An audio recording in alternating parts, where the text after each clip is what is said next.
बिस्मिल्लाहिर्रहमानिर्रहीम। प्रोग्राम मुकाबिल में आपको मेरे और हारून साहब की तरफ से खुशामदीद कहते हैं। मुल्क की सियासत में पिछले चंद महीनों से जो बातें चल रही थी कि शायद तब्दीलियां रूनुमा होने जा रही हैं, मगर अब की बार ऐसा महसूस हो रहा है कि वाकई इन तब्दीलियों का वक्त बयान पहुंचा है। जहांगीर तरीन ग्रुप की वज़ीर आला पंजाब से मुलाकात हुई और उनके मामलात भी तय पा गए हैं, मगर इसके बावजूद ऐसा महसूस होता है कि इस ग्रुप का दबाव अभी भी वज़ीर आला पंजाब और इमरान खान साहब के ऊपर बरकरार है। इस पूरी सूरत हाल में शहबाज शरीफ साहब भी काफ़ी ज़्यादा मुतहरक हो गए हैं और वज़ारत आला पंजाब के लिए चौधरी निसार साहब के मुतालिक में बातें चल निकली हैं। सवाल एक ही बड़ा इंपॉर्टेंट है जो इस पूरी सूरत हाल के लिए मुनासिब है कि क्या अगला मिड टर्म इलेक्शन होने जा रहा है। इसके ऊपर हारून साहब के साथ हम तफसील से बात करेंगे, मगर रिंग रोड स्कैंडल को भी एक साइड पर नहीं किया जा सकता। रिंग रोड स्कैंडल में जहां पर जुल्फी बुखारी साहब ने इस्तीफा दे दिया, इखलाकन उन्होंने कहा कि मैं मुस्ताफ़ी हो गया हूं। इस स्कैंडल के असल में हकीकत क्या है और कितने अफसाने चल रहे हैं, इसके ऊपर बात होगी। फ़लस्तीन की सूरत हाल, बड़ी खुशाइन खबर ये मौसूल हुई कि फ़लस्तीन के अंदर इसराइल और हमास ने जंग बंदी का ऐलान कर दिया। इसे खुशाइन करार दिया जा सकता है, मगर फ़लस्तीन के अंदर ये कैसी जंग बंदी थी कि फ़िज़ा के अंदर दोबारा से बारूद की बू हमें सूंघने को मिली। इसराइल और अमेरिका, इन दोनों का रवैया क्या रहा, मगर इस पूरी सूरत हाल में आलम इस्लाम का फ़लस्तीन को लेकर रवैया क्या मुनासिब था, इसके ऊपर भी बात करेंगे। हारून साहब, सबसे पहले तो जो बड़ी इंपॉर्टेंट खबर है, यकीनी तौर पे तमाम अहम खबरें हैं, मगर पंजाब के हवाले से और जहांगीर तरीन ग्रुप के हवाले से बात करें तो खबरें ये हैं कि अंडरस्टैंडिंग हो गई है। ये अंडरस्टैंडिंग हुई कैसे है? नहीं, वो तो आपसे बहुत पहले ही अर्ज किया था। आपको याद है कितनी दफ़ा हमने कहा कि ऑप्शन ही नहीं है सुलह के सिवा। देखिए, नारेबाजी एक और चीज़ है, अवामी जज्बात से खेलना एक और चीज़ है, नारे लगाना। जैसे हमारी सियासत इसी तरह की है, शब्दाबाजी की। सिर्फ पाकिस्तान में नहीं, इंडिया में भी यही है, बांग्लादेश में भी यही है और बहुत से दूसरे मुल्कों में भी यही है। कौमों में बलूगत, सियासी बलूगत, बहुत वक्त लगता है सियासी बलूगत पैदा होने में। तो सुलह के सिवा ना तो खान साहब के पास कोई ऑप्शन है, ना जहांगीर तरीन ग्रुप के पास कोई ऑप्शन है। अब उनके जो मुतालबे थे, दो तरह के मुतालबे थे, वो मान लिए गए। मतलब एक तो ये था कि केस ठीक होने चाहिए। जहांगीर तरीन साहब का मौक़िफ़ ये था कि ये FIA का केस ही नहीं है, ये दूसरे मुतल्लिका अदारों का केस है, वो इसको देखें। तो वो इसमें नाइंसाफ़ी नहीं होनी चाहिए। उन्होंने अली ज़फ़र साहब को नामज़द कर दिया। अब वो मैं बताता हूँ अली ज़फ़र साहब ने क्या किया अब तक, जो मामला अभी तक वो आया नहीं है मीडिया में। और अली ज़फ़र पे ज़ाहिर है खान साहब भी मुतमिन थे और वो भी मुतमिन थे। एक तो ये मामला तय पा गया और अब भी वो मुतमिन हैं। अभी मेरी बात हुई थोड़ी देर पहले। अच्छा। वो इस पर मुतमिन है। अच्छा, दूसरा ये था कि ये कुछ लोग नज़रअंदाज हो रहे थे। वो तो आपने देखा कि पहचानना तो बहुत दूर की बात है। खान साहब तो किसी के साथ तस्वीर बनवाते हैं, भुट्टो साहब का भी यही तरीका था, तो मुंह थोड़ा सा दूसरी तरफ कर लेते हैं, यानी उसमें शनासाई का तासुर पैदा न हो। तो इन लोगों को शिकायत थी। फिर ये कि चीफ मिनिस्टर साहब का अपना एक मिजाज है, उसका भी एक हल जो है खान साहब ने निकाला है और उससे नए मसाइल पैदा होंगे। बज़ाहिर तो उन्होंने हल निकाला, मैं आपसे अर्ज़ करता हूँ क्या निकाला। तो ये तो हमने आपसे अर्ज़ किया था कि ये मुल्क कैसे मुतहम्मल हो सकता है इस बात का कि बजट ही पास ना हो। बजट पास ना हो तो अदम इस्तेहकाम पैदा हो जाएगा। बजट पास नहीं होगा तो हुकूमत ख़त्म हो गई, और हुकूमत होगी तो फिर क्या होगा भाई? एक हुकूमत सिरे से मौजूद ही नहीं है, ये कैसे हो सकता है कि हुकूमत मौजूद ही ना हो? फिर हुकूमत कौन बनाएगा? वो जो क्राइसिस पैदा होगा उसका मतलब ये है जराइम बढ़ जाएं, उसका मतलब है मनी लॉन्ड्रिंग बढ़ जाए, पैसा लोग मुल्क से फरार होने लगे, चीज़ों की कीमतें बढ़ जाएं, महंगाई बढ़ जाए, बेरोज़गारी बहुत बेयकीनी बहुत अफरा तफरी फैल जाएगी, एक तबायफुल मलूकी की अनारकी की सिचुएशन पैदा। लिहाजा ये तो सवाल ही नहीं पैदा होता। लिहाजा इसमें दखल देंगे लोग। जैसे फ़लस्तीन में हम सब जानते थे कि एक दिन जंग बंदी होगी, वो अलग बात है कि उस तरह से नहीं हुई जैसे कहा जा रहा है, और तरह से हुई है। मैं अर्ज़ करता हूँ आपसे, देखिए अली ज़फ़र साहब ने ज़ुबानी रिपोर्ट दे दी है। तहरीरी रिपोर्ट देने से वो ग्रेज कर रहे हैं। आपने शेख साहब का बयान शायद आज पढ़ा हो या कल सुना हो जी कि उन्हें अपनी रिपोर्ट देनी चाहिए। वो कंट्रोवर्शियल नहीं बनना चाहते। जो ज़ुबानी उन्होंने कहा, जो मेरी मालूमात हैं, तो मेरे पास कोई तरीका नहीं है कि कन्फर्म करूँ। ज़ाहिर है ना अली ज़फ़र साहब मुझे बताएंगे और ना जनाब जिन्हें उन्होंने रिपोर्ट दी है वो बताएंगे। अली जफर साहब ने ये कहा है कि ये इसको सिंगल आउट करके कैसे आप मुकदमा चला सकते हैं इस पे, सही जहांगीर तरीन को। ये ई गुनाह ईस के शहर शमानीज में कुनिंद फारसी में जो कहते हैं कि ये तो वो काम है जो इस शहर में और भी बहुत से लोगों ने किया है। मतलब उसमें खुसरो बख्तियार का नाम लेके बताया गया कि उन्होंने कहा कि खुसरो बख्तियार पे फिर केस क्यों नहीं चलता। उसकी तो आपको पता है ना कि प्रोसीडिंग्स ही नहीं हुई कभी। वो मुल्तान में था, मुल्तान से लाहौर आ गया केस, और लाहौर में उस पर कोई समाअत ही कभी नहीं हुई और हाई कोर्ट के हुक्म के बावजूद नहीं हुई, वो कार्रवाई आगे ही नहीं बढ़ती। तो ये है कि ये मामला जो है इसी तरह मुअल्लक रहेगा। खान साहब कहते रहेंगे छोड़ूंगा नहीं छोड़ूंगा नहीं, लेकिन बहरहाल ये अभी बड़ा वक्त लेगा ये मामला। ठीक है, लेकिन हारून साहब अच्छा, अब ये एक हाल ये तलाश किया गया अभी फौरी तौर पे तो जी जी बताइए। जी जी प्लीज आप कंटिन्यू रखिए, हारून साहब जारी रखिए। नहीं बताइए बताइए, आज जो सवाल आपने पूछना पूछे। जी बिल्कुल हारून साहब, कुछ ये जितने भी हम ख्याल ग्रुप के अरकान थे इनके कुछ इख्तलाफात भी थे। एक तो तरक्याती फंड से मुताल्लिक इख्तलाफ था, और दूसरी बात यह है कि बहुत सारे ऐसे मंसूबे हैं जिनके बारे में कहा जा रहा है कि शायद अपने ही लोगों को ये सामने लाना चाह रहे थे और इमरान खान साहब की तैयारी दीगर की तरफ से ये रुकावटें खड़ी की जा रही थी। नहीं देखिए ना, एमपी आदमी किस लिए बनता है, एमएनए किस लिए बनता है आदमी। और वो ये जो चौधराहट की ख्वाहिश है यही है ना कि उसे मिलता क्या है। लोगों का ये ख्याल है, ये बहुत ही मुज़िका खेज सतही और आमकाना ख्याल है कि लोग पैसे बनाने के लिए, रुपया कमाने के लिए लीडर बनते हैं। रुपया कमाने के तो और तरीके हैं। बिल गेट्स जो है इलेक्शन लड़ता है, ये जिस आड़ती ने कल शेखुपुरा में ज़मीन खरीदी है वो इलेक्शन लड़ता है। 1 करोड़ रुपए के हिसाब से उसने ज़मीन खरीद ली है और उसकी मार्केट प्राइस 5 करोड़ रुपए है। तो वो कितनी 80 एकड़ है, तो मतलब 320 करोड़ रुपए उसने अर्न कर लिए। अगर 80 एकड़ है, मुझे नहीं, मेरे जहन में नहीं है एग्जैक्टली कितनी है। तो पैसे कमाए चौधराहट होती है, पैसे तो उसका एक हिस्सा है। जब आपकी चौधराहट होगी तो आप पैसे भी अर्न कर सकते हैं। और दर दर जाते हैं और एक एक आदमी की और लोगों की बातें सुनते हैं, हाथ फैलाते हैं। इलेक्शन लड़ना आसान तो नहीं है। 10 करोड़ रुपए लगाते हैं, 20 करोड़ रुपए लगाते हैं एट स्टेक। ज़रूरी तो नहीं है जीत जाएं। 2 उम्मीदवार होते हैं, एक को ही जीतना होता है ना, कहीं 3 या 4 भी होते हैं। इतनी एनर्जी अगर वो कारोबार में लगाएं तो इससे ज़्यादा पैसे कमा सकते हैं। सही है। अब वो उनकी बात नहीं सुनी जाती, इलाके में तरक्याती मंसूबे उन्हें नहीं दिए जाते, उनकी मर्जी के अफसर नहीं लगते, उनकी मर्जी के बाद का ये भी मसला होता है कि ठेकेदार हमारी मर्जी के हों, तो फिर वो क्यों साथ दें। फिर ये है कि उन्हें कोई अहमियत नहीं दी जाती, उनकी बात नहीं पूछी जाती।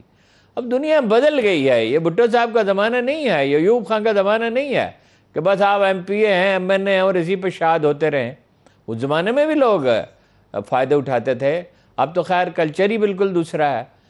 एक तो अरकान के अपने मसले थे कि उन्हें अहमियत नहीं दी जा रही। सही। यानी आप देखें ना, ओन चौधरी जो है वो शादी का गवाह था, बड़ा करीबी था बुखारी और ओन चौधरी शादी के गवाह थे जी। अच्छा, अब उसके जरिए ही लोग मिलते थे ना खान साहब से। मैं खुद उसे फ़ोन करता था जब ज़रूरत पड़ती थी रब्ता करने की। यानी जो और भी लोग थे, एक तो मरहूम वो थे जो आपको पता ही है कि वो बड़ा मुश्किल था उन्हें हैंडल करना, जो अब इस दुनिया में नहीं है, उनके बारे में क्या कहें। तो ओन तो भागता, वो उसकी सांस फूल जाती थी ओन की। उनको कहा भाई बात कराओ खान साहब से। उसने कहा वर्जिश कर रहे हैं। मैंने कहा वर्जिश कर रहे हैं, जो मर्जी कर रहे हैं यार, वर्जिश करता हुआ आदमी क्या बात नहीं कर सकता। तो उसकी सांस फूल गई। वो 280 कनाल बड़ी लंबी तवील और अरीज जगह है, भागता हुआ वो गया, बात कराई। अब जब ओन चौधरी ये कहता है कि भाई मेरे साथ तो खान साहब का सलूक बहुत अच्छा था, बड़ी मेरे साथ शफकत फरमाते थे, बड़ी मुझे अहमियत दी, लेकिन जहांगीर तरीन तो उससे भी ज्यादा शफकत करता था। जहांगीर तरीन ने तो हमें सिखाया, धरने के अखराजात भी उसने बर्दाश्त किए, मैनेजमेंट भी उसने की। ये तो उसके बगैर तो नहीं कर सकते थे। जहांगीर तरीन तो लोगों के साथ राब्ते में रहता है, वो तो लोगों को पार्टी में लेके आया। वैसे लतीफ़ा ये है कि उसे मैं लेके आया ये भी एक बड़ा लतीफ़ा है जी।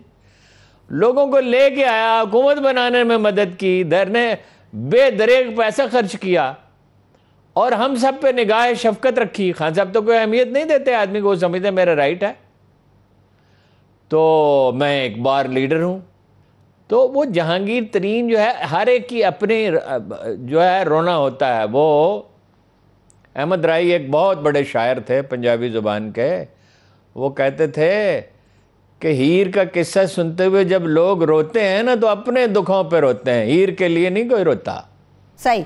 हारून हर आदमी ने जिंदगी में कोई लाल गंवाया होता है, हर आदमी के दिल में कोई सदमा होता है। दुरुस्त दुरुस्त। माजरत के साथ हारून साहब आपको रोक रही हूँ, ठीक है। अब ये झगड़ा क्यों हुआ था, अगर आप चाहें तो मैं आपको बता दूंगा कि झगड़ा हुआ क्यों था। ठीक है, उस बारे में भी बात करते हैं, मगर जो मसालत में जिन्होंने किरदार अदा किया वो वफाकी वज़ीर इत्तलात व नशरियात फवाद चौधरी साहब हमारे साथ टेलीफोन लाइन पर मौजूद है। मेरा ख्याल है पहले उनसे बात कर लेते हैं हारून साहब, फिर इस मामले पर मजीद बात करेंगे।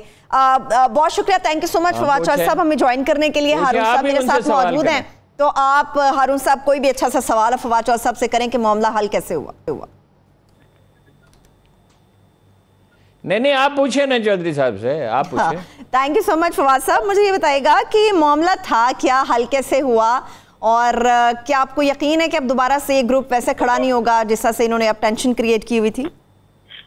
देखिए, पहली बात तो ये है कि जो सियासत है ना, ये बहते दरिया की तरह है, इसमें रोज नया पानी आता है, नए इवेंट्स होते हैं, नई चीजें होती हैं। तो इस तरह की एक हतमी प्रेडिक्शन जो है वो बड़ी मुश्किल होती है।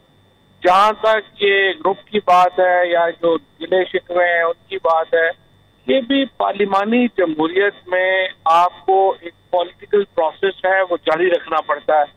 रोजाना ग्रुप्स हैं, ये जो सारा हमारा पार्लियामेंट है या जो असेंबली है, ये क्या है, ये मुख्तलिफ प्रेशर ग्रुप्स का, मुख्तलिफ लोगों का एक इज्तिमा है।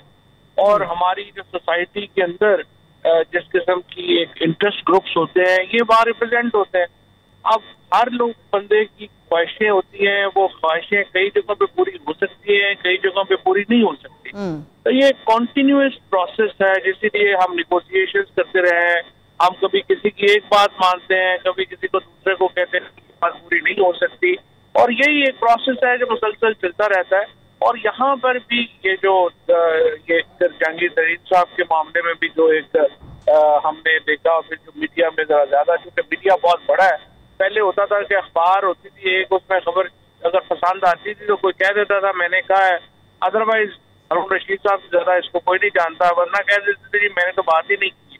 तो वो ये अब मीडिया बहुत बड़ा हो गया है, अब झूठी बात भी जो है वो 50 चैनल्स के ऊपर और फिर सोशल मीडिया के ऊपर बहुत ज्यादा आती है, लिहाजा लाउड हो गई है। अब डेमोक्रेसी हमारी बहुत लाउड हो गई है और इसको मैनेज करना पड़ता है रोजाना। ठीक है फवाद चौधरी साहब, कुछ सीनियर तज्जियाकार है जो बड़ी मजबूत राय ये कायम कर रहे हैं या कह रहे हैं। चौधरी साहब, अगर मैं ये पूछूं आपसे, जो आपने कहा है, अगर इसी तनाज़ुर में मैं ये कहूँ, बात तो आपकी ठीक है कि इक़्तिदार में महल्लाती साजिशें हमेशा जारी रहती हैं। हमेशा कुछ लोग होते हैं जो मसालहत की कोशिश करते हैं, और कुछ लोग हैं, हिफाजत भी फितरी है और ज़्यादा से ज़्यादा इख्तियारात हासिल करने की कोशिश भी फितरी है। तो क्या ये बात दुरुस्त है कि कुछ लोगों ने मसालहत की कोशिश की जो बहरहाल आखिर में कामयाब रहे, और कोई दूसरे लोग थे जो खराबी का बायस बाज़ औक़ात बनते रहे? अगर इस वक्त जो पोजीशन है, स्पेशली जो नवाज शरीफ मरीज, वो इस सिस्टम को चलने के हक में नहीं है। माजरत के साथ फवाद चौधरी साहब, कुछ तकनीकी वजूहात की बिना पर आपके ग़ालिबन आवाज़ हम तक नहीं पहुंच पा रही, भी कुछ देर में आपके साथ हम दोबारा से रब्ता करेंगे। हारून साहब, एक तो आवाज़ नहीं पहुंच रही, फिर कोशिश करते हैं। हारून साहब, एक तो ये भी राय कायम हो रही है कि शायद देखिए ना, एक तो आप पहले ये समझ लें, नहीं, पंजाब हुकूमत को बचाने के लिए नहीं, मरकज़ी हुकूमत को बचाने के लिए, पंजाब हुकूमत को बचाने के लिए भी, सियासी इस्तेहकाम के लिए भी। इसलिए मैंने अर्ज़ किया कि अगर बजट पास नहीं होता तो हुकूमत रहेगी नहीं। जब हुकूमत ही नहीं रहेगी तो एक अफरा तफरी फैल जाएगी, और जो कुछ है आपके पास वो भी महफूज नहीं रहेगा। हुकूमत लोगों की जानो मालो आबरू की हिफाजत के लिए हुकूमत चाहिए होती है ना।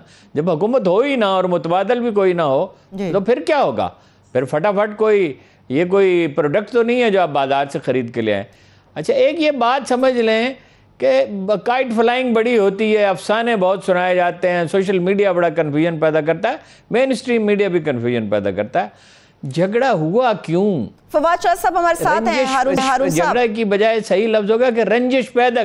फवाद चौधरी साहब हमारे साथ हैं। हारून साहब, ठीक है, बात करें उनसे। जी जी, फवाद चौधरी साहब प्लीज अपनी बात को जारी रखिएगा। जी बात करें ना उनसे फिर। जी जी जी जी, बेसिकली मैं अर्ज ये कर रहा था, हारून साहब जो महिलाती साजिशों वाली जो बात कर रहे थे, जो तस्वीर कर रहे थे, वो बिल्कुल सही है। मैं ये कर रहा था कि जिस तरीके ना नवाज शरीफ है या मरियम बीबी है, वो सिस्टम का हिस्सा नहीं है, फजलुर रहमान है, लिहाजा उनकी ये कोशिश होती है कि ये सिस्टम जो है ये ब्रेक हो और कोई नया सिस्टम हो ताकि हमारा स्टेक उसमें शामिल हो। और जो लोग सिस्टम का हिस्सा है, जैसे हम लोग हैं, हमारी कोशिश ये होगी कि ये सिस्टम मुस्तहकम हो और आगे चलता रहे। और जिस तरह अभी हारून साहब ने बात कर रहे थे आपसे कि अगर ये सिस्टम ब्रेक हो जाए तो फिर एक बड़ी कैटास्ट्रॉफी होती है ना मुल्क के लिए, और एक बड़ा आप समझिए कि मुश्किल हालात होते हैं जिनसे आपको नबर्द आजमाना पड़ता है। तो कोशिश यही होनी चाहिए कि किसी तरीके से जो सिस्टम है वो इस्तेहकाम की तरफ जाए, पॉलिटिकल हमारे यहाँ स्टेबिलिटी आए, इलेक्शन हो उसके ऊपर, और ऐसे इलेक्शन हो जिससे तमाम लोगों का एतमाद हो और उसमें फैसला हो। ये वो तरीका है जिसकी तरफ हमने बढ़ना है। ये बाकी हमारी जमहूरियत बड़ी लाउड जमहूरियत है, हमारे यहाँ लोग हैं वो बड़ी, मीडिया इतना बड़ा है, सोशल मीडिया इतना बड़ा है, तो ये रिपल्स तो चलते रहेंगे, ये तो नहीं हो सकता कि ये खत्म हो।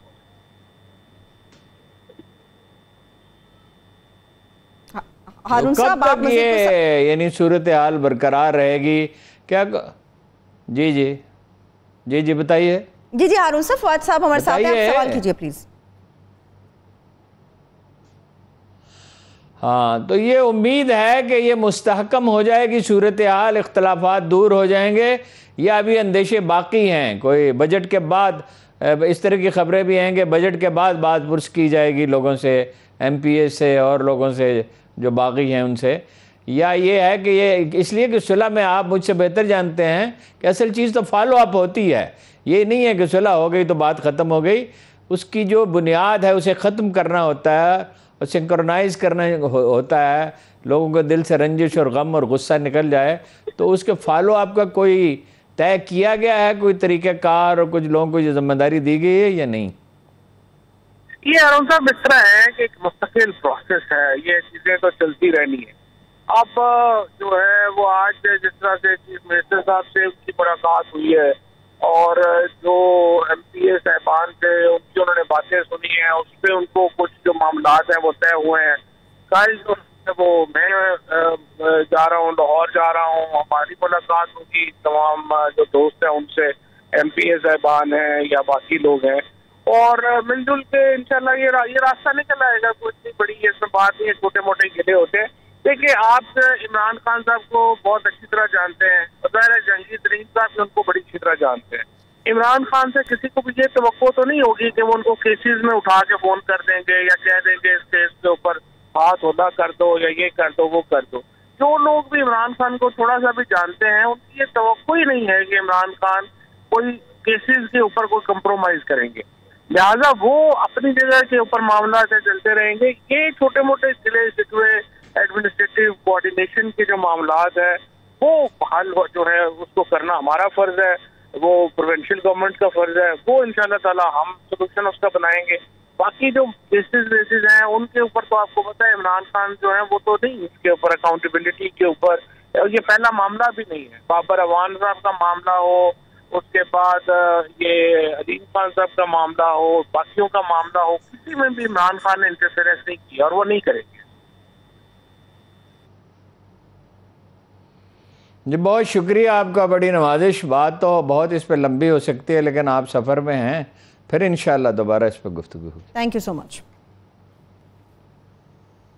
जी हारून साहब, आप बयान कर रहे थे जहांगीर तरीन साहब के झगड़े की वजह क्या थी और हुआ क्यों है? देखिए, ये शुगर है, रंजिश। जो मेरा ख्याल है कि झगड़े की बजाय रंजिश ज़्यादा सही लफ्ज़ होगा कि रंजिश पैदा गिला पैदा कहाँ से हुआ। देखिए, कुरान मजीद कहता है वला तजस्ससु, गैर ज़रूरी तजस्सुस बड़ा ख़तरनाक है। एक तो तजस्सुस वो है जो बड़ी सादत की चीज़ है कि आप ज़्यादा से ज़्यादा कैरेसिटी हो, ज़्यादा से ज़्यादा सवाल करें। सवाल ही से इल्म हासिल होता है। और ज़रूरी मालूमात, जिस आदमी के पास जितनी ज़्यादा मालूमात हैं वो उतना ही ज़िंदगी में उसकी ज़िंदगी समर बार हो सकती है, नतीजा खेज हो सकती है। एक गैर ज़रूरी कैरेसिटी है। टेलीफोन सुने गए, टेलीफोन में ज़ाहिर है जैसा हमारी कौम का मिजाज है, कुछ मैं नाम नहीं लेता, कुछ लूज टाक भी हुई, और वो महल्लाती साजिशें तो हमेशा जारी रहती हैं। और वो महली क्या है जिसमें साजिश ना हो, वो तो आम घरों में भी कुछ ना कुछ होता रहता है। तो महल्लाती साजिशों की इस्तिलाह ऐसी तो नहीं बता हुई भाई। इक़्तिदार ऐसी चीज़ है जो इर्तिकाज़ चाहता है, जो कम अज़ कम हाथों में सिमटना चाहता है, और गलबे की जबिल्लत इंसान की बड़ी ताकतवर है। जुल्फी बुखारी भी तो डिप्टी प्राइम मिनिस्टर बनना चाहते थे, वरना उनके दोस्त ही थे ना वो। दुरुस्त। अच्छा, तो वो शिकायत ये की गई कि आपके बारे में ये कहा है, और आपके ये यानी दरून खाना के बारे में ये कहा है, और ये फलां किसी ने ये कहा है। तो वहाँ से एक बदमज़गी शुरू हुई, जिसमें एक यानी शक का और दूरी का सिलसिला शुरू हो गया, रिजर्वेशन शुरू, तहफ़्फ़ुज़ात शुरू हुए। लेकिन फिर जो दूसरे लोग थे, जिनका नाम मैं नहीं लेना चाहता, सब लोग जानते हैं, हमने झगड़ा नहीं बढ़ाना चाहते। इससे क्या हासिल है? लोगों के कुरान मजीद कहता है सुलह खैर, भलाई सुलह में होती है, झगड़े में नहीं होती। ये झगड़े बढ़ाना और वो पंजाबी की इस्लाह फफ्फे कुटने वाला काम करना, ये तो कोई अच्छा काम नहीं है। अगर मसाले तो होती है, उसूलों को नज़रअंदाज करके ना हो, तो इससे अच्छी क्या बात है? तो वो फिर बढ़ती गई, और जो दूसरे लोग थे जो ये समझते थे कि ये डिप्टी प्राइम मिनिस्टर बन चुके हैं और पैरेलल गवर्नमेंट चला रहे हैं, उन्होंने अपना रोल तय किया, उन्होंने अपना किरदार इसमें अदा किया, मनफी किरदार अदा किया। फवाद चौधरी उन लोगों में से हैं, इसीलिए हमने इन्हें जहमत भी दी, जिन्होंने कोशिश की कि मसालियत हो जाए। सही, चंद ही ऐसे आदमी थे। ठीक है, चलिए ब्रेक की तरफ चलते हैं हारून साहब, ब्रेक की तरफ चलते हैं। ब्रेक से वापस आकर मैं बात को मजीद आगे बढ़ाऊंगी। आप कह रहे हैं मुसालत की बात, वाउडा साहब ने तो इसका कुछ और ही हल बताया था कि उनके नज़दीक हल क्या, वो बात करेंगे। मगर इसके साथ साथ वज़ारत आला पंजाब के लिए चौधरी निसार साहब का नाम और शहबाज शरीफ साहब का ज़रूरत से ज़्यादा मुतहर्रिक होना किस बात की तरफ इशारा कर रहा है? छोटी सी ब्रेक, स्टे विद अस।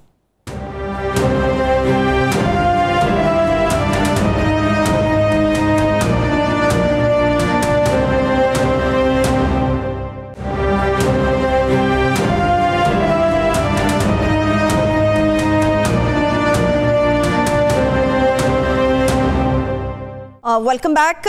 हारून साहब, जहांगीर तरीन ग्रुप के बारे में बात कर रहे थे। जब मुसालत की बात की, फवाद चौधरी साहब ने भी इसमें अपना रोल प्ले किया, मगर फैसल वाउडा साहब के नज़दीक इसका हल कुछ और है। और अब मामला यह कि मुसालत की बात का ये झगड़ा असल में खत्म हो गया। वो फैसल वावडा को छोड़ें जी, फैसल वावडा कोई समझदार आदमी है। पहले एक डिक्लेरेशन दे दिया कि जी मैं दोहरी शरीयत नहीं रखता, फिर उसके लिए एक सीट, खान साहब भी बादशाह आदमी हैं, उसके लिए कौमी असम्बली की सीट ज़ाया की, और उनका पॉलिटिकल रोल ये है कि 5वें नंबर पे आई वहाँ, इनकी वजह से 5वें नंबर पे आई ना, लोगों से मिलते जुलते नहीं। फैसल वावडा जैसे लोगों के बारे में वक्त ज़ाया करने की क्या ज़रूरत है? एक बचगाना बात है सच। ये एतजाज़ हसन साहब ने यही फ़िक्रा कहा था नवाज शरीफ के बारे में 1988 में बेनज़ीर वज़ीर आज़म बने थी और इख्तलाफात शुरू हो गए। तो एतजाज़ हसन साहब ने कहा, हालांकि वो बड़े दाना आदमी थे और हालात भी बड़े मुख्तलिफ हैं। फैसल वावडा तो कोई चीज़ ही नहीं है ना, एतजाज़ हसन का तो हमारी तारीख़ में ज़िक्र होगा। तो वो अपना उन्होंने कहा एक थानेदार की मार है, लेकिन नतीजा क्या निकला कि हुकूमत ही चली गई। बात यह है कि अगर जमहूरियत है तो आप जबर से नहीं दबा सकते लोगों को, ये बचगाना बात है। और ज़्यादा अहम इश्यूज़ हैं, उन पर बात करें। ठीक है, पॉलिटिकल रोल की बात की, शहबाज शरीफ साहब का रोल भी काफ़ी बढ़ गया। हारून साहब, मुलाकातें उनकी चल रही हैं, क्या उम्मीदें तो नहीं है उनकी वज़ारत उस्मा के लिए? मुलाकातें बहुत हो रही हैं। देखिए, एक पूरी जिम्मेदारी से मैं आपसे कह रहा हूँ, एक अदारे के सरबराह से, इससे ज़्यादा नहीं बता सकता, एक अदारे के सरबराह से 5 दिन पहले जहांगीर तरीन साहब की भी मुलाकात हुई है, नवाज शरीफ साहब की भी बाद मुलाकातें हैं। सबसे अहम बात यह है कि वो चीनी सफ़ीर से मिले, बरतानिया के हाई कमिश्नर से मिले। सफ़ीर कहिए ना, हाई कमिश्नर तो एक इस्तिलाह है, असल में तो वो सफ़ीर ही होता है। आज वो कनाडा के सफ़ीर से मिले, हाई कमिश्नर से मिले, और सऊदी सफ़ीर से मिलना चाहते थे, वो मौजूद नहीं है, वो ईद के लिए गए हुए थे, अभी वापस नहीं, उनसे मिले। वो अपने आप को मुस्तकबिल के इम्कानी वज़ीर आज़म के तौर पर देख रहे हैं। वो क्यों जाना चाहते थे? वो इसलिए जाना चाहते थे कि उन्हें आमादा करें अपने भाई को कि अगर मैं वज़ीर आज़म हूँ तो इससे तो बेहतर है ना कि इमरान खान वज़ीर आज़म हो, उसके वज़ीर आज़म होने से तो बेहतर है। सही। और वो ये समझते हैं, उन्होंने बुलाया है अपोजिशन लीडरों को भी कि मैं इसके लिए रास्ता हमवार कर लूँगा। और वो इसलिए पुरुम्मीद हैं, वो ये समझते हैं कि 80-90% अरकान जो है इक़्तिदार से बाहर रहना गवारा नहीं करते। ये बात दुरुस्त है, 90% से भी ज़्यादा। और उनकी हमायत तो शहबाज शरीफ को हासिल है। लीडर नवाज शरीफ हैं, पॉपुलर नवाज शरीफ हैं, और नवाज शरीफ अपनी विरासत अपनी साहबजादी को मुंतकिल करना चाहते हैं। इसमें कोई एम्बिग्विटी नहीं होनी चाहिए। मरियम क्राउड पुलर हैं। लेकिन अरकान असम्बली क्या चाहते हैं? ये एक मफरूज़ा है कि वोट पार्टी के होते हैं, सारे वोट पार्टी के नहीं होते। ये इलेक्टेबल 2013 में नहीं थे इमरान खान साहब के साथ, यही इमरान खान थे। इससे बेहतर उनकी रेपुटेशन थी 2013 में जो 2018 में थी, तो फिर क्यों नहीं जीत सके थे? यही तो जहांगीर तरीन ने समझाया था कि ये इलेक्टेबल्स के साथ आपको इलेक्शन लड़ना है। इलेक्टेबल्स चाहते हैं मफाहमत हो जाए। देखिए, हुकूमत के अपना इमरान खान साहब से 3 मुतालबात हैं। किसके हैं सब जानते हैं। एक ये कि उस्मान बुज़दार को भी जाने दिया जाए और शहबाज शरीफ को भी जाने दिया जाए। उस्मान बुज़दार साहब अपने घर जाएं या किसी दूसरे अहदे पे चले जाएं, इसलिए कि वो इतने बड़े सूबे को चलाने की उन्हें तजुर्बा नहीं है, मिजाज नहीं है, हर आदमी का इस्तेदाद नहीं है। कोई करप्शन की कोई ख़ास शिकायत नहीं है। मतलब नवाज शरीफ और शहबाज शरीफ ने जो करप्शन किया उसका तो अशर शीर भी बुज़दार साहब को तो 10 दफ़ा मेरे हुकूमत तो नहीं कर सकते ना। अच्छा, वो करप्शन का इतना मसला नहीं है। अच्छा, इनकॉम्पिटेंस का मसला है, तजुर्बा नहीं है, मिजाज नहीं है, सियासी महारत नहीं है, रास्ते तक तो वो जानते नहीं है लाहौर के और दूसरे शहरों के और सियासी ख़ानदानों को वो जानते नहीं है।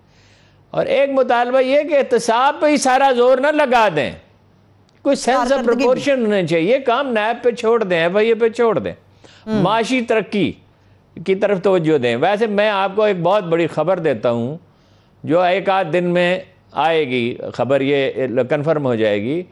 अचानक ये पता चला है कि माशी तरक्की की रफ्तार, जब डाटा जमा किया गया तो पता चला कि माशी तरक्की की रफ्तार तो बढ़ रही है। ऑपोजिशन तो कुछ और कह रही है। बम्पर क्रॉप हुई है, चावल की बम्पर क्रॉप हुई है ना, जब मैं अर्ज करता हूँ ना। अच्छा, गन्ने की फसल बहुत अच्छी हुई है, कोई 11 रुपए तो सिर्फ गन्ने में वो गया है। गंदम में भी काफ़ी पैसा गया किसान के पास, चावल में गया है। कपास का अंदाज़ा ये है कि 10 मिलियन बेल्स होंगी इस दफ़ा। दालें भी अच्छी हुई हैं, चना भी अच्छा हुआ है। वो कोरोना की वजह से टेक्सटाइल के आर्डर्स मिल गए, बांग्लादेश और इंडिया के मनसूख हुए, हमें मिल गया, और इंडिया में तो बहुत बुरी हालत है, और भी शायद कुछ मिलेंगे। अच्छा, वो जो इंडस्ट्री है बेहतर हो, कोई 10% ये बढ़ गई, यानी ये बड़ी सनत है उसकी पैदावार 10% बढ़ गई। अच्छा, कंस्ट्रक्शन में आपको पता है हुआ, अभी उसके असरात आएंगे, वो अचानक नहीं पता चलता, इतनी तेज़ी से नहीं पता चलता।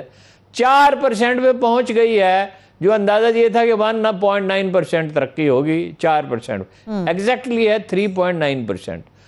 और अगर इमरान खान साहब उस्मान बुज़दार के मामले में फ़ैसला कर लेते हैं, जिस पे उन्होंने खामखा की ज़िद पकड़ी हुई है, काबीना बेहतर बनाते हैं, फैसल वावडा जैसे लोग उनको जैसे उनके मुशीर नहीं होते, और जुल्फी बुखारी जैसे और भी इसी तरह के हैं।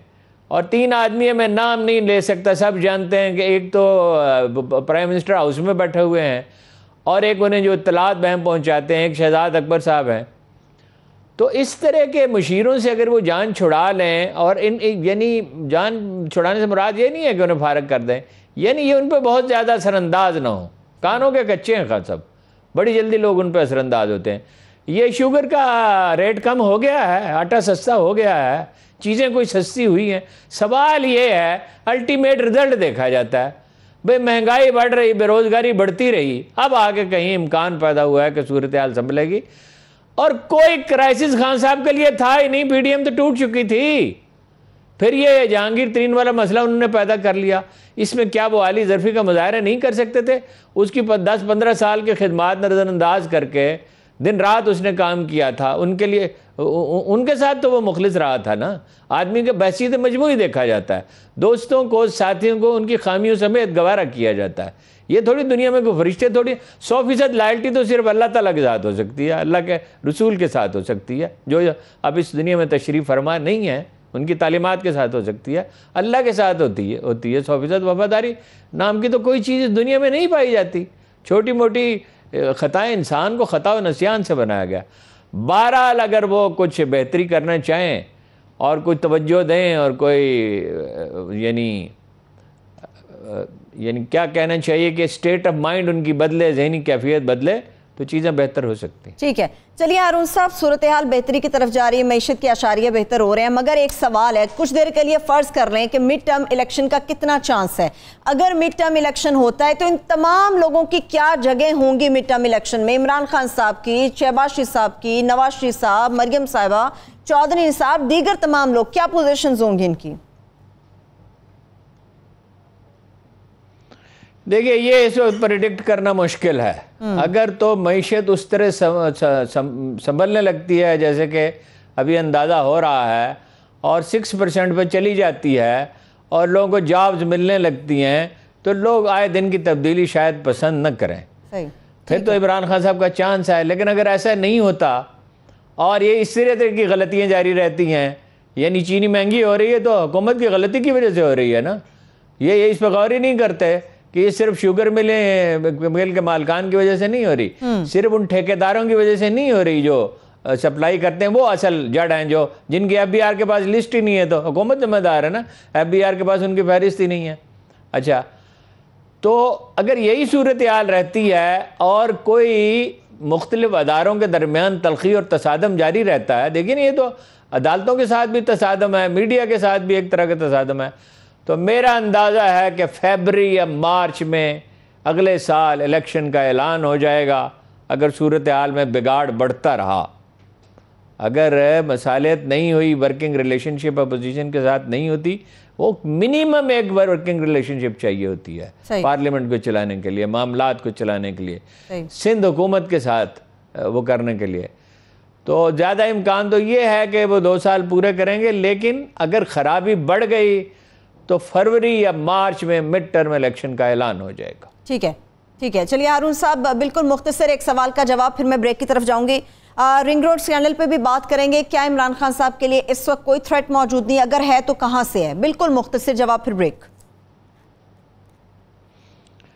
नहीं, खतरा तो उन्हें अपने आप से ही है ना, अपनी गलत पॉलिसियों से है। देखिए ना, रिंग रोड का किस्सा जो है, ये तो कोई मसला है ही नहीं। मैं आप वक्फे के बाद आपको एक्सप्लेन करता हूँ। वो खुद असेंबलियाँ तोड़ सकते हैं डेस्परेट होके, और या ये हो सकता है कि पंजाब में मतलब अगर उनके हाथ से निकल जाए, उन्हें निकलता नजर आए, तो फिर वो खुद ही तोड़ देंगे। ठीक है, चलिए पंजाब उन्हें हाथ से निकलता नजर आए तो वो खुद ऐलान कर देंगे, या पंजाब में हुकूमत बदल जाएगी। जहांगीर तरीन आपका क्या ख्याल है, हवा में सियासत कर रहे हैं, उन्हें भी तो कोई पुष्टपनाही हासिल है ना। ठीक है, चलिए एक ब्रेक ले लेते हैं, ब्रेक से बात करते हैं। जिस तरह से हारून साहब ने कहा, रिंग रोड स्कैंडल तो कोई मसला ही नहीं है। अगर ये कोई मसला नहीं है तो इतना बड़ा स्कैंडल और फिर दर्द सर क्यों बन गया? एक छोटी सी ब्रेक से वापस आकर इस पर बात करेंगे और फ़लस्तीन के हालिया सूरत हाल और आलम इस्लाम के रवैये के ऊपर तफसील से बात करेंगे। हमारे साथ रहिए।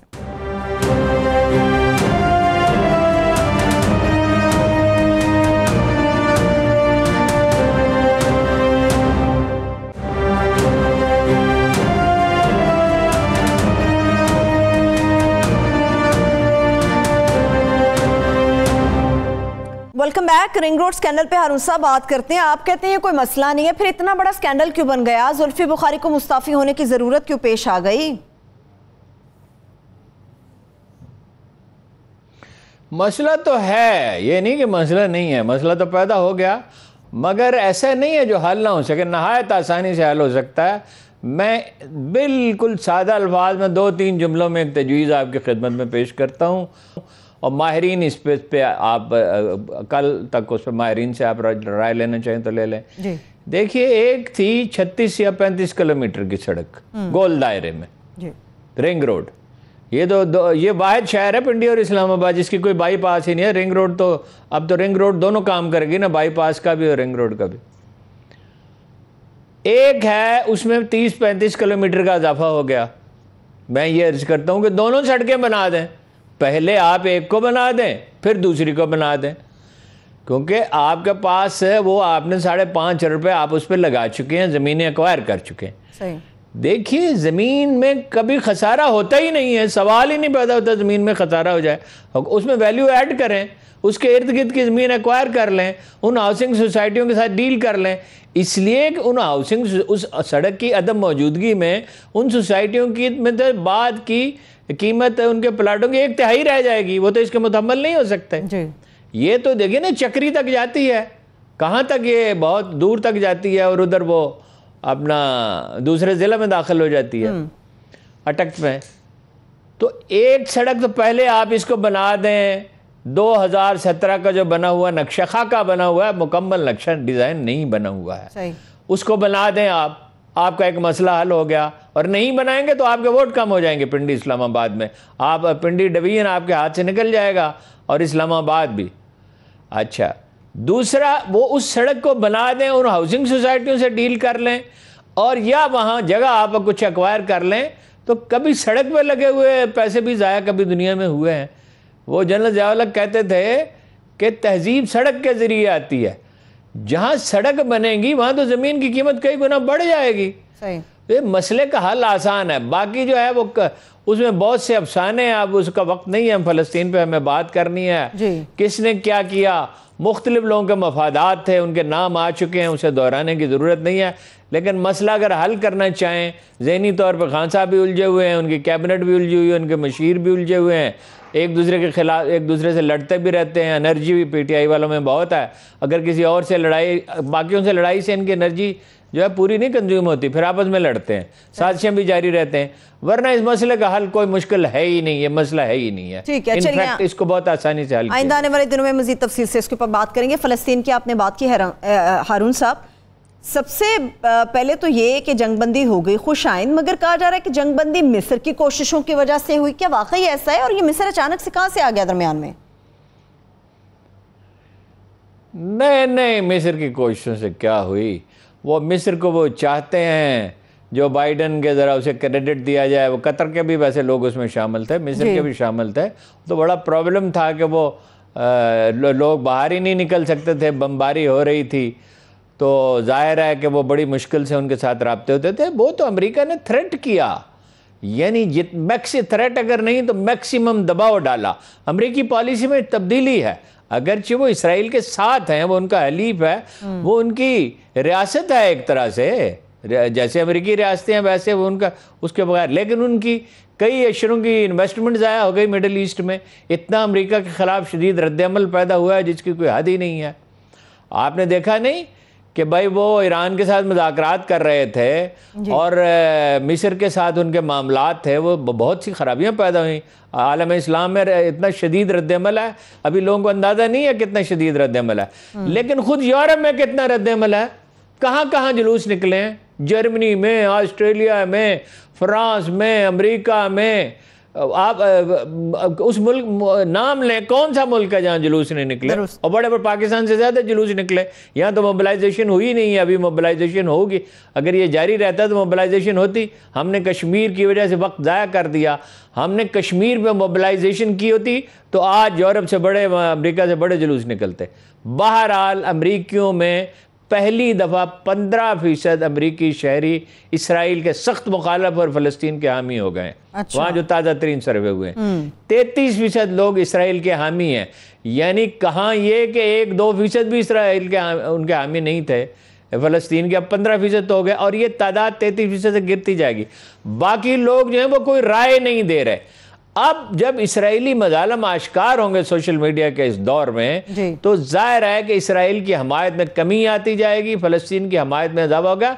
ये बच्चों का कत्ल कोई ऐसी चीज़ नहीं है जिसको कोई हजम कर सके। नेतन्याहू ने अपनी ज़िंदगी की सबसे बड़ी गलती की है। फौरी तौर पर तो उन्हें फ़ायदा होगा, लेकिन अल्टीमेटली क्या होगा, मोदी के साथ भी यही होगा जो मुसोलिनी के साथ हुआ था, जो हिटलर के साथ हुआ था। नफरत का जब आप आगाज करते हैं उसमें बड़ी, जो अल्ताफ हुसैन के साथ हुआ, सही। नफरत के बल पे आप बड़ी सपोर्ट तासुब के बल पे हासिल कर लेते हैं। तारीख में इसकी हजारों में सैकड़ों मिसालें हैं, लेकिन अल्टीमेटली इससे तबाही आती है। अब मोदी के हाथ से चीज़ें निकल रही हैं ना, अलहदगी की तहरीकें जो ताकतवर होती चली जा रही हैं, और ये इसराइल से इंस्पायर्ड थे और स्पेन से इंस्पायर्ड थे कि स्पेन में मुसलमानों का कत्लेआम कैसे होता वैसे ही किया जा सकता है। ये चंगेज़ खां का और तैमूर का और हनीबाल का ज़माना नहीं है।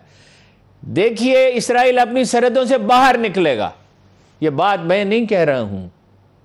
हम अहले इल्म की सोबत में बैठते हैं उनके कदमों में। मुझे पिछले 20 साल में इसमें कभी कोई शुबा नहीं था। मैं हमेशा ये बात कहता रहा हूँ कि इसराइल में जो एडिक्शन पैदा हो गई है, एडिक्शन, ये लफ्ज़ याद रखिए, एडिक्शन पैदा हो गई है अक्युपाई करने की, दूसरों के इलाकों पर कब्जा करने की, ये पूरी कौम में पैदा हो चुकी है। चंद आला लोग हैं जो सूरत हाल का सही इदराज, इनमें तवाज़ुन और एतदाल है, जो ये समझा रहे हैं, इसके नतीजे में तबाही आ गई।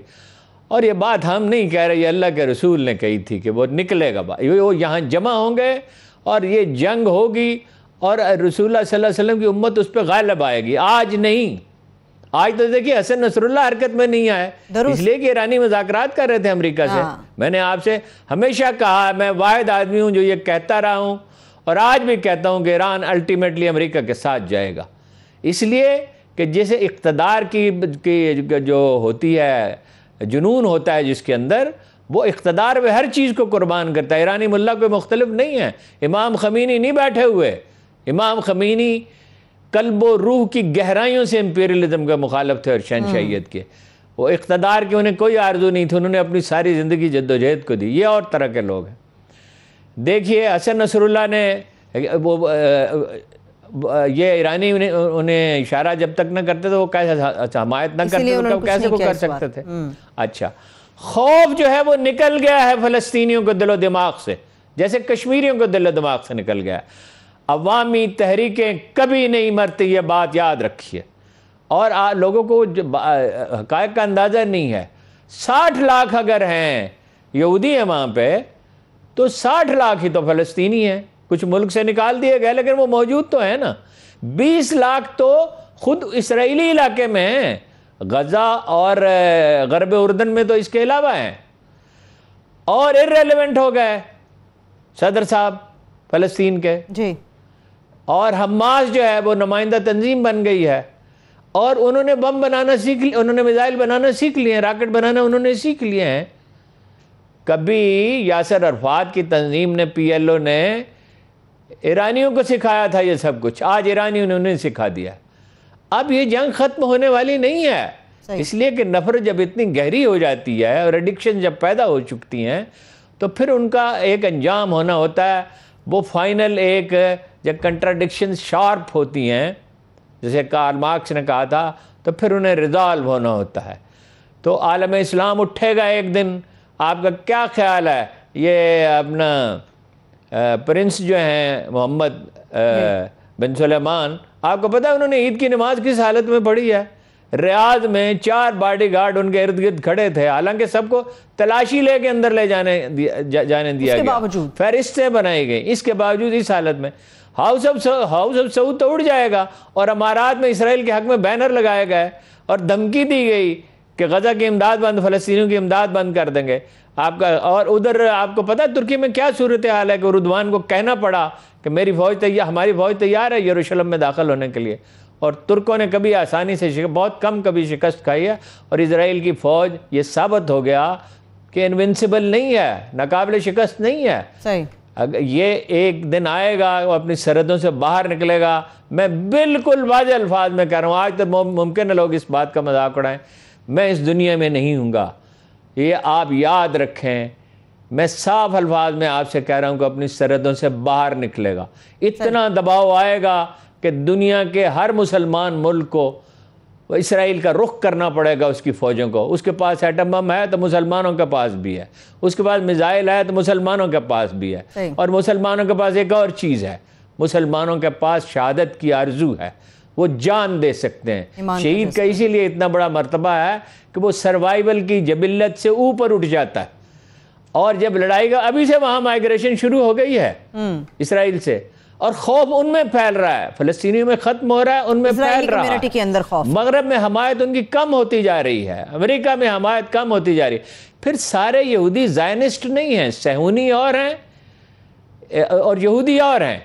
मतलब जो अमेरिका में और यूरोप में जो यहूदी रहते हैं उसमें बहुत से प्रोग्रेसिव हैं, बहुत से होशमंद लोग हैं, वो समझाने की कोशिश कर रहे हैं। अल्टीमेटली यहाँ जैसे अल्लाह के रसूल ने कहा था, मेरी उम्मत ईरान पे गालिब आएगी, रोम पे गालिब आएगी, मेरी उम्मत ढालों के चेहरों वालों पर गालिब आएगी, यानी तातारियों पर, और आखिर में दज्जाल पे भी गालिब आएगी। और ये तो बिल्कुल वाज़ेह अल्फाज में अल्लाह के रसूल ने कहा कि हिंदुस्तान के मुसलमान, बर्रे सगीर के मुसलमान जो हैं ये लड़ेंगे मुशरिकों से, उन पर गलबा पाएंगे, फिर दमिश्क में इब्ने मरियम के साथ यहूदियों का मुकाबला करेंगे और उन्हें शिकस्त देंगे। बेशक। तो हमें तो इसमें कोई शुबा नहीं है। जिसको रसूलुल्लाह सल्लल्लाहु अलैहि वसल्लम के फरमान पर शुबा है वो अपना तजिया कर ले।